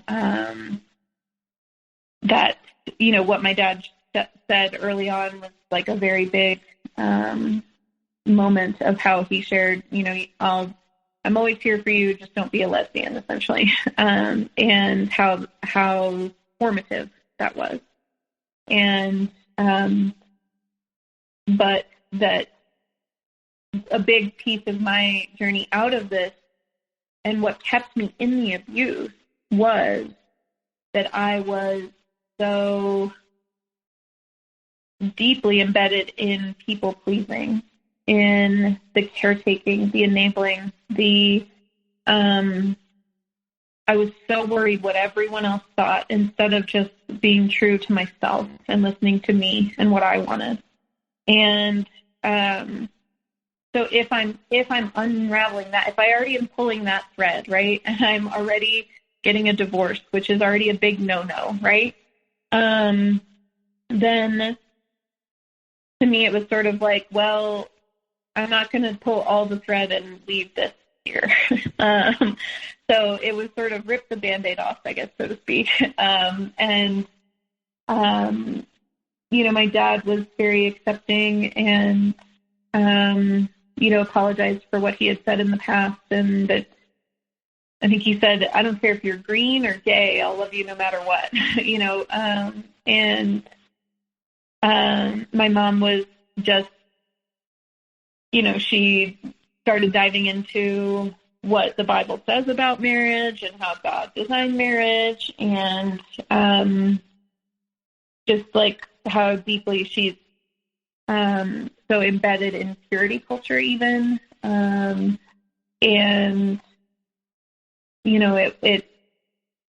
It wasn't a coincidence that they moved out a week later.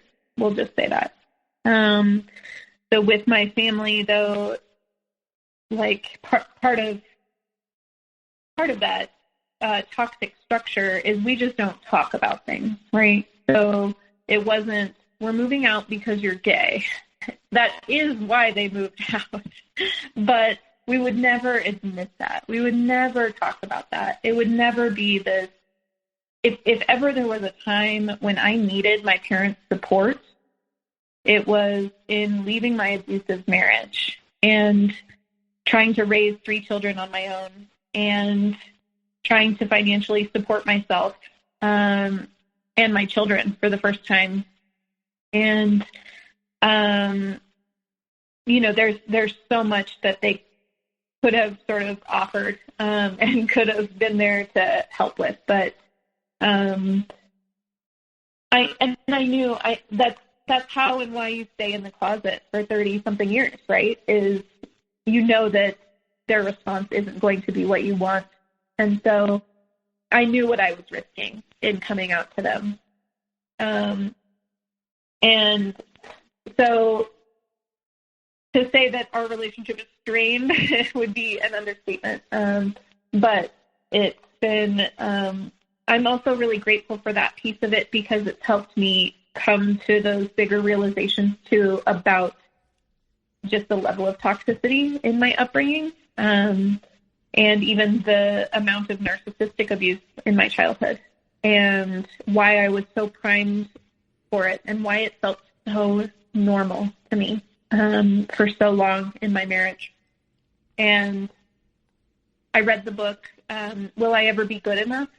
It's fantastic. It's about maternal narcissism and how different it manifests, which that's wildly interesting to me, and how different it looks, but at the same time, the aftermath, the way I feel, the way my body responds is exactly the same.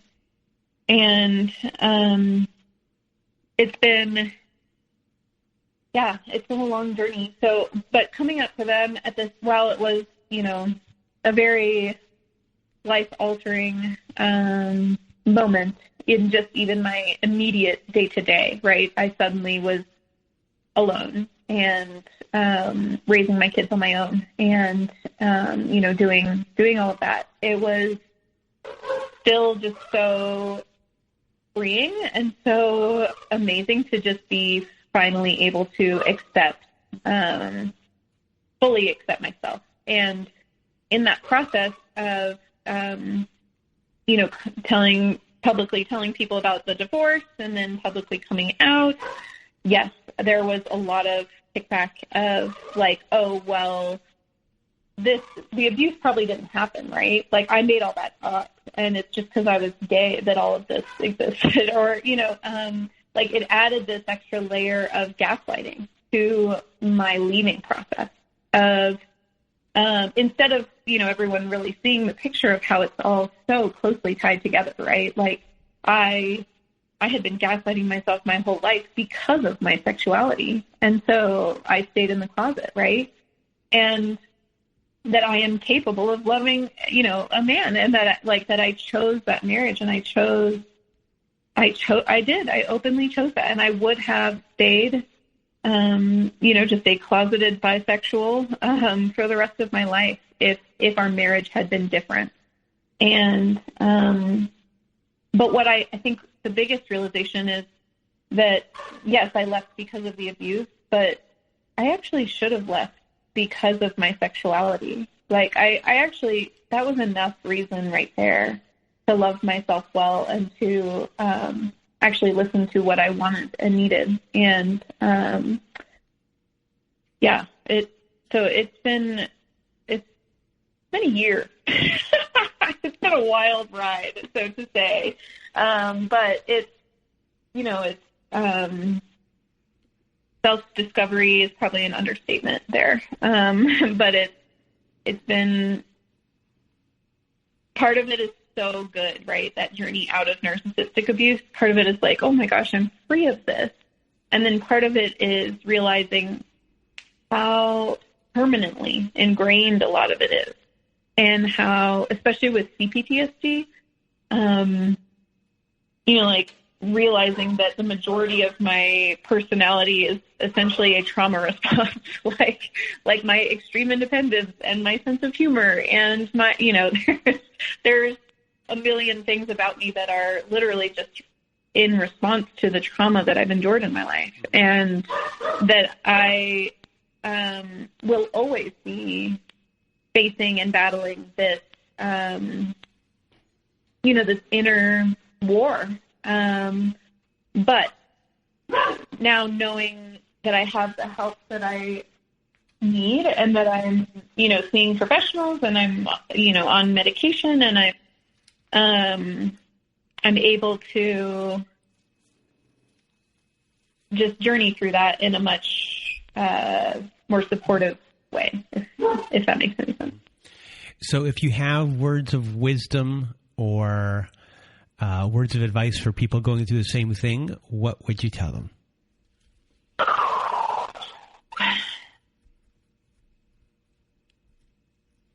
I would say that the places where I have found community among other survivors have been extremely healing and helpful for me. I mentioned the group therapy class that I took, finding that camaraderie there. And then I share a lot of my story now, now that we're divorced and all the things. And I'm finally just sort of processing a lot of that and sharing it on TikTok. And there's an extremely large community on TikTok of, they call it Narc Talk, and it's narcissistic abuse survivors. And I am so grateful to have found that community, those friendships, because so much of the abuse is that mind game, right? The gaslighting, the getting you to just not believe yourself. You'll have these moments of like, is this even real? Did this even happen? Like, is this? And to be able to share some of those stories or some of my experiences and then have, hundreds, thousands of people, agreeing and just saying that they experienced something similar and that they understand it. It's extremely validating. And again, in sharing my story, it's been not only healing, for other people to connect with. People are reaching out to me a lot on TikTok saying, like, your story sounds so familiar. It's so similar to mine, and then, we're able to just connect in that way. But then it's also really healing for me to just share my story. And not everyone, should share publicly. Not everyone needs to process their trauma publicly on social media. But I have found that what narcissistic abuse did for me was kept me small, and it took my voice away. And it has been so nice to reclaim my voice and to tap into that healthier side of my Enneagram 8, right? To be that protector, that voice for the voiceless, and to,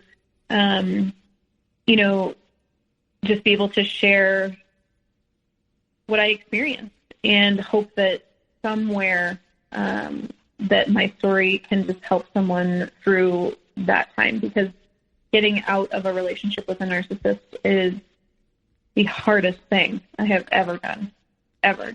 But it's possible, and it's so much better on the other side. Well, thank you, Aurora, for being on here and sharing your story and, letting it all hang out for everyone to see. I know you are, a big advocate for everyone in the community, and doing the show is part of that. And I just want to thank you from the bottom of my heart for being here and sharing today. Thank you so much for having me. I really appreciate it. You are welcome. And for everyone else, I hope for everyone who is listening, I hope you have a good night.